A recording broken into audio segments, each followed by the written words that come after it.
വെറും 2 ചേരുവകൾ കൊണ്ട് കുട്ടികളുടെ ഫേവറേറ്റ് ആയിട്ടുള്ള ഒരു ഐറ്റം റെഡിയാക്കി എടുക്കാം. അപ്പോൾ ആദ്യം തന്നെ 2 ആപ്പിൾ എടുത്തിട്ടുണ്ട്. അതിൻ്റെ തൊലിയൊക്കെ കളഞ്ഞിട്ട് ഇതുപോലെ ഒന്ന് കട്ട് ചെയ്തെടുത്തതിന് ശേഷം ഒരു പാനിൽ വെള്ളം തിളപ്പിച്ചെടുത്തിട്ട് അതിലേക്ക് ഈ ഒരു ആപ്പിളിൻ്റെ കഷ്ണങ്ങൾ ഇട്ട് കൊടുത്തിട്ട് ഒന്നങ്ങ് വേവിച്ചെടുക്കാം. പിന്നെ ഇപ്പോൾ പലരും എന്നോട് ചോദിക്കുന്ന ഒരു കാര്യമാണ് ഈ ഒരു വീഡിയോ എടുക്കലും എഡിറ്റിങ്ങും വീട്ടിലെ പണികളും. അതിൻ്റെ ഇടയിൽ മോള് 10ാം ക്ലാസ്സല്ലേ, അവളുടെ പഠിത്തത്തിൻ്റെ കാര്യങ്ങളൊക്കെ ശ്രദ്ധിക്കാറുണ്ടോ എന്നുള്ളത്.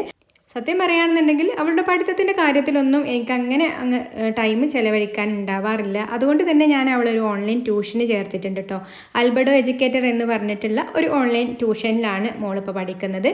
മാത്സാണ് അവൾക്ക് ഏറ്റവും ടഫായിട്ടുള്ള ഒരു സബ്ജക്റ്റ്. അപ്പോൾ ആ ഒരു സബ്ജക്റ്റിന് മാത്രമായിട്ടാണ് ഇപ്പോൾ ഞാൻ ട്യൂഷനാക്കിയിട്ടുള്ളത്. പിന്നെ ഇൻഡിവിജ്വൽ ആയിട്ടുള്ള ട്യൂഷൻ ആയതുകൊണ്ട് അവൾക്ക് മനസ്സിലാവുന്ന രീതിയിലാണ് കേട്ടോ ക്ലാസ് എടുക്കുന്നത്. അതുകൊണ്ട് തന്നെ അവൾക്ക് മാത്സിൽ നല്ല ഇമ്പ്രൂവ്മെൻ്റ് ഉണ്ട്. ഇപ്പോൾ മാത്സൊക്കെ ക്വസ്റ്റ്യൻസൊക്കെ ചെയ്യാനൊക്കെ ഒരു ഇഷ്ടമൊക്കെ വന്നിട്ടുണ്ട്. പിന്നെ അവർ A+ ബാച്ച് ട്യൂഷനും നടത്തുന്നുണ്ട് കേട്ടോ. സ്റ്റേറ്റിലെ കുട്ടികൾക്കുണ്ട്, CBSEയിലെ കുട്ടികൾക്കുണ്ട്. അതായത് വളരെ കുറച്ച് കുട്ടികളെ മാത്രം ഇരുത്തിക്കൊണ്ടുള്ളൊരു പ്രോഗ്രാമാണ് ഈ ഒരു A+ ബാച്ച് ട്യൂഷന്. അപ്പോൾ സ്കൂളൊക്കെ തുറക്കാറായല്ലോ അല്ലേ. അപ്പോൾ നിങ്ങളുടെ മക്കൾക്കൊക്കെ ഈ ഒരു ഓൺലൈൻ ട്യൂഷനിലോ അതായത് A+ ബാച്ചിലൊക്കെ ജോയിൻ ചെയ്യാൻ താല്പര്യം ഉണ്ടെങ്കിൽ പെട്ടെന്ന് അവരൊന്ന് കോൺടാക്ട് ചെയ്തോളൂ കേട്ടോ. ഞാനിവിടെ നമ്പർ കൊടുക്കാം. ഇനി ചൂടാറി വന്നിട്ടുള്ള ആപ്പിൾ മിക്സിയുടെ ജാറിലേക്ക് ഇട്ട് കൊടുത്തിട്ട് അതിലേക്ക് ചോക്ലേറ്റ് മെൽറ്റ് ചെയ്തതും കൂടെ ഒഴിച്ച് ഇതുപോലെ അങ്ങ് അടിച്ചെടുത്തിട്ട് ഫ്രിഡ്ജിൽ വെച്ച് നന്നായിട്ട് തണുപ്പിച്ചെടുത്താൽ ഇതാ നമ്മുടെ അടിപൊളി ടേസ്റ്റിലുള്ള ചോക്ലേറ്റ് മൂസ് റെഡിയായി.